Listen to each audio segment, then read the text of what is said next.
السلام علیکم سامعین و حاضرین، کیسے ہیں؟ امید کرتا ہوں آپ بالکل خیر عافیت سے ہوں گے، اور اللہ پاک سے دعا ہے کہ اللہ تبارک و تعالی اس عظیم مہینہ شعبان المعظم کے صدقے اللہ کریم ہم سب کی مشکلات کو آسان فرمائے، اللہ کریم ہم سب کی بخشش و مغفرت فرمائے، آمین ثم آمین۔ اللہ والو، اللہ تبارک و تعالی نے ماں کے پیٹ کے اندر، جب بچہ ماں کے پیٹ کے اندر ہوتا ہے تو اللہ تبارک و تعالیٰ اس دل کو حرکت دینا شروع فرماتا ہے، اس کا دھڑکنا شروع ہوتا ہے، اور پھر یہ دل جو ہے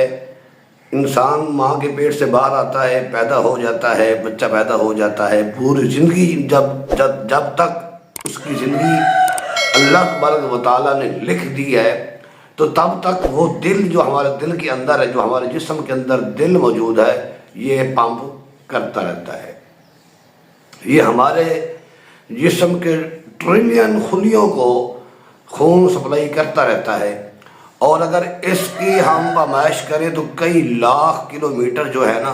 یہ خون کی سپلائی کا کام کرتا ہے، اور انسان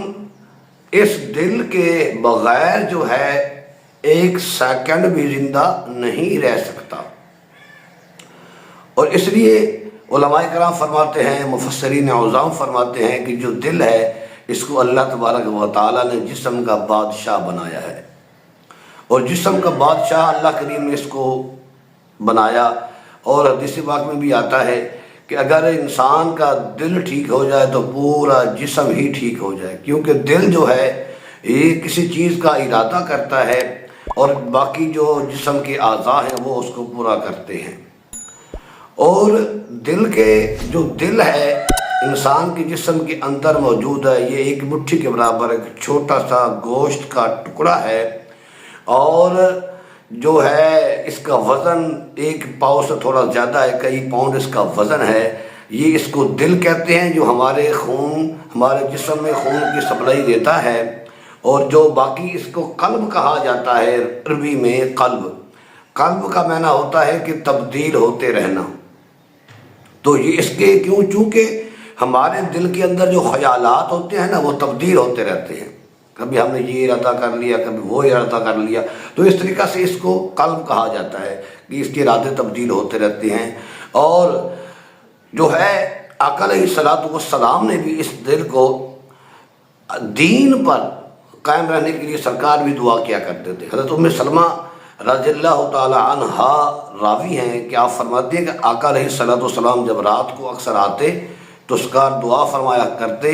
یا مقلب القلوب ثبت قلبی علی دینک، یا مقلب القلوب ثبت قلبی علی دینک، یعنی کہ سرکار یہ کہا کرتے تھے کہ اے دلوں کو پھیرنے والے،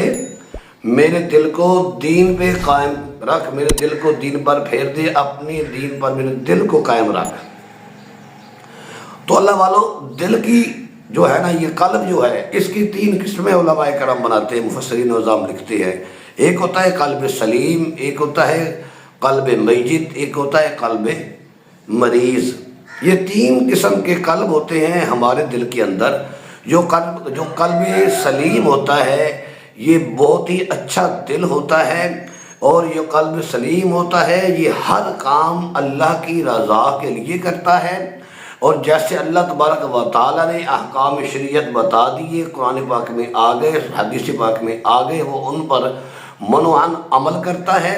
اور اگر کسی کے ساتھ محبت کرتا ہے تو اللہ کی رضا کے لیے کرتا ہے، کسی سے نفرت کرتا ہے تو اللہ کی رضا کے لیے کرتا ہے، کسی کو کوئی چیز دیتا ہے تو اللہ کی رضا کے لیے دیتا ہے،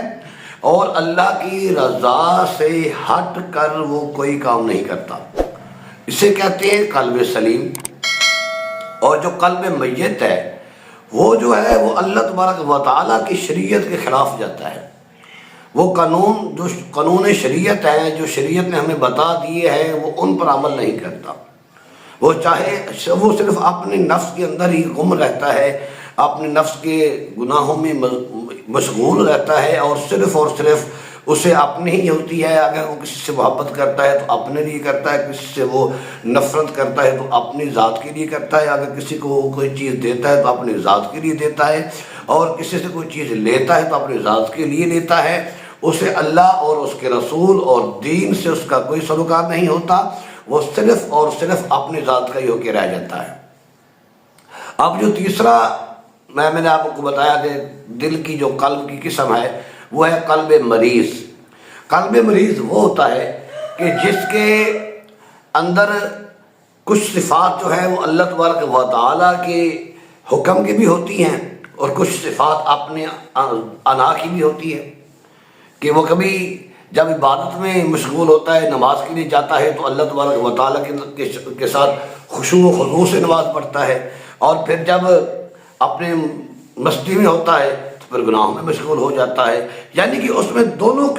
قسم کی ملاوٹ ہوتی ہے، وہ اللہ کریم کی عبادت بھی کرتا ہے، اپنی نفس کی خواہشات کو بھی پورا کرتا ہے، اور وہ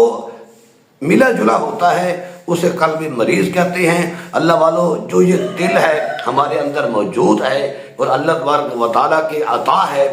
اگر یہ ٹھیک ہو جائے تو خدا کی قسم ہے پورا انسان ٹھیک ہو سکتا ہے۔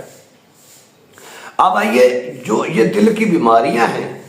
ان کو ہم کیسے ٹھیک کریں؟ یہ شعبان المعظم کا مہینہ ہے، اور علماء کرام لکھتے ہیں کہ جب دل کی صفائی کرنی ہوتی ہے نا تو کثرت سے استغفار کیا کرو،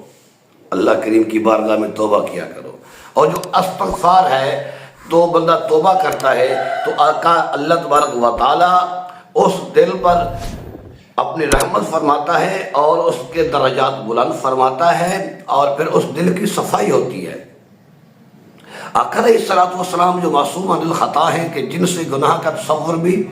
نہیں کیا جا سکتا، تو سرکار علیہ الصلوۃ والسلام بھی روزانہ 100 بار صبح کے ٹائم استغفار فرمایا کرتے تھے۔ وہ عظیم ہستی جو سید الانبیاء ہیں